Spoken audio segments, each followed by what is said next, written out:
Living and traveling abroad can help you learn Chinese, but your attitude matters. To truly learn, stop being a tourist.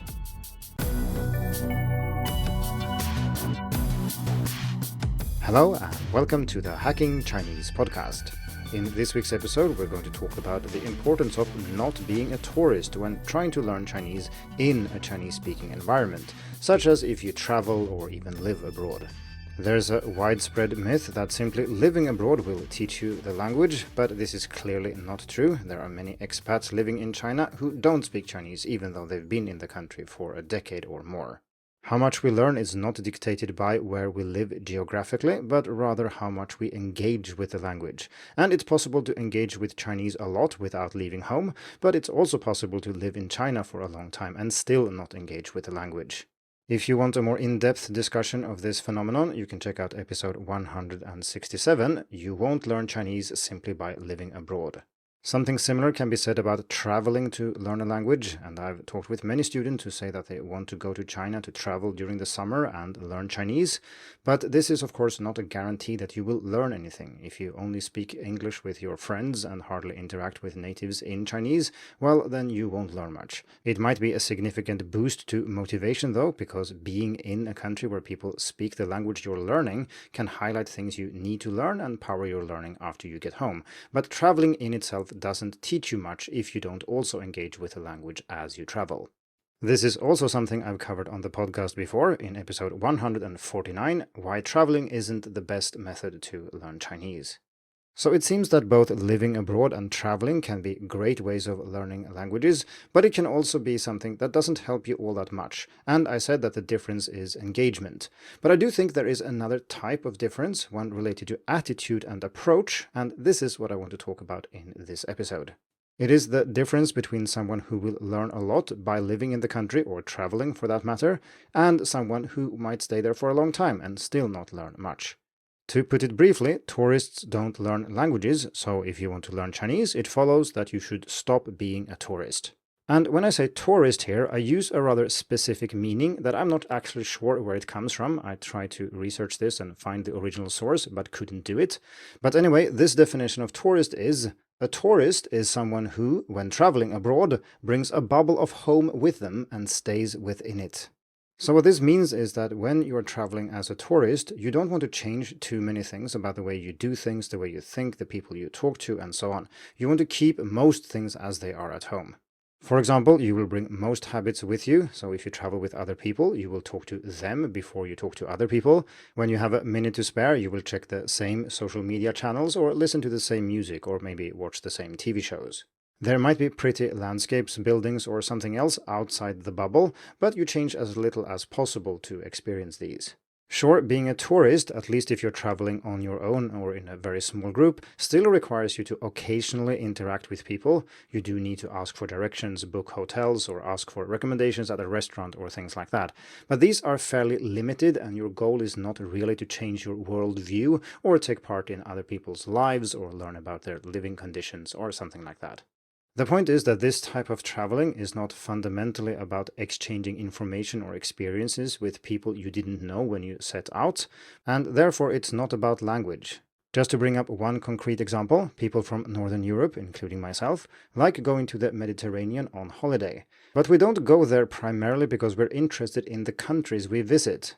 Instead, most people just want good food, sunshine, and a pleasant week of relaxation, not deep cultural exchanges with strangers. Just to be clear here, I'm not saying that it's bad to be a tourist, at least not for the tourist, but I am saying that if you go to China as a tourist, you won't learn much Chinese. One important part of the definition of tourist that I'm using in this episode is that it's not tied to how long you stay there. So you can be a tourist for years living in the same place, or you can not being a tourist after just 5 seconds. This depends on your attitude, not how long you're staying in the country. As mentioned in the introduction of this episode, it's perfectly possible to live in China for a decade and not learn any Chinese, because you stay in your bubble, you hang out with other expats, you speak largely English, and you don't really engage that much with people locally, and therefore you don't use Chinese much. And if you don't use Chinese or engage with it in some other way, you simply won't learn much. This is not just about people learning Chinese, of course, even though I think that language does matter. For example, here in Sweden, when I went to university, I met many exchange students from other European countries, and depending on where people were from, they behaved slightly differently, and this might be because of cultural aspects, but I do think that language matters quite a lot here. So exchange students who spoke languages that are quite distant from Swedish, say French, Spanish, or Italian, seem to stick together with their compatriots a lot more than exchange students from, say, the Netherlands, Denmark, or Germany. So even though it was common to see groups that entirely consisted of exchange students from Spain, it was very rare to see these groups of students from Germany. And my guess is that because German is much closer to Swedish than Spanish is, it's much easier for someone from Germany to interact with locals, and then you don't really need to hang out in these groups consisting only of people who already speak your native language. Chinese is of course very distant from Swedish and English, and that means that maintaining this bubble is rather easy, or rather that it takes a lot of effort to break out of it. Again, I want to point out that I'm not saying that this is a bad thing. If you come to Sweden to study a degree in computer science and your courses are in English, maybe you don't really want to learn Swedish and your goal is not to really appreciate Swedish culture or something else, and I think that's not necessarily a problem. You're there for some other reason than learning Swedish. The same goes if you're living in China for some other reason than learning Chinese. Well, personally, I think it's a great idea to learn the language wherever I live, but I can understand that in some situations this doesn't make sense, or it's simply impossible or very hard to do. This podcast, however, is about helping people learn Mandarin, and my goal here is simply to point out that if you want to learn Mandarin, you need to break out of this bubble. You need to stop being a tourist. Like I said, this is not easy, and it's also not something that you can just do once and then be done with it. Instead, it's an ongoing effort. I have lived in Taiwan for a total of 4 years, and I don't think that I had the mentality of a tourist for most of this time, but it's still easy to fall into very regular and predictable habits. This is not necessarily as bad as isolating yourself from the language entirely, but if you go to the same restaurants, you go to the same gym and so on, even if you interact with people and even if you live in the country, not as a tourist but as someone who's actually living there, your experiences will be much more limited than if you try to break out of this bubble and engage with the society in a much more wider extent. However, we rarely have the luxury of focusing only on cultural and language exploration. We have other things we need to do, such as studying or working. For example, during the last 2 years I spent in Taiwan, I studied in a master's program for teaching Chinese as a second language, in Chinese, and that required a lot of effort, so much of my energy went towards my courses and writing papers and preparing presentations. That all took a lot of effort, and then it's easy to form a bubble where you tend to limit yourself to experiences you've already had. And while this is good or even necessary to preserve energy for work or studies, it's also not so good if your goal is to learn Chinese. My case was a little bit special because I was doing something in Chinese and also about the Chinese language, teaching it in this case. But let's say I had studied something else, such as engineering or computer science. I don't find it difficult to think that I could have isolated myself much more and not really learned much Chinese while focusing on my courses. Okay, so we know we have this bubble that we take with us from home or that we can sometimes form after living in the country for a while. So what can we do about it if we do want to learn more Chinese? I think it depends a lot on personality. If you're an extroverted person who find it easy to strike up conversations with strangers, maybe all you need is determination to actually try and you will engage with other people. For me, who's clearly an introverted student, I find this very hard. I cannot just strike up conversations with strangers and I find this very taxing to do. This is something I've covered on the podcast before in episode 126, 8 tips for learning Chinese as an introverted student.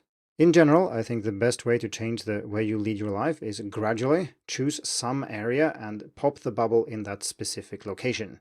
For example, maybe you listen to music in your own language when you are outside or maybe in public transport, which is a wasted opportunity to listen to people around you. I'm not saying you have to talk to them, but at least you can start by listening to them.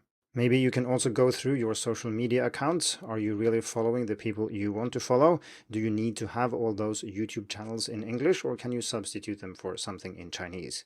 My favorite way of thinking about this is to regard your life as a series of very small choices. And I'm talking about several thousands of choices every day, not these major big ones in life.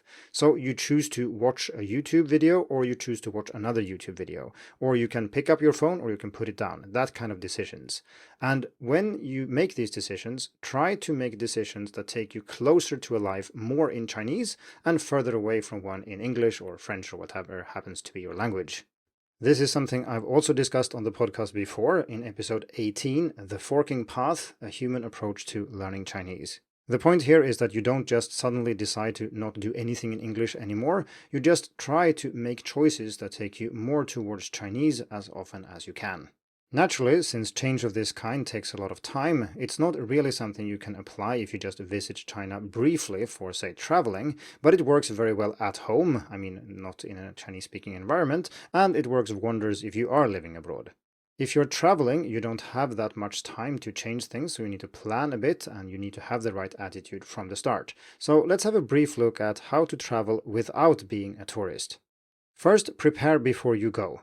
It's much easier to improve the Chinese you already know or learn how to use it more effectively for communication than it is to learn completely new things, at least while traveling.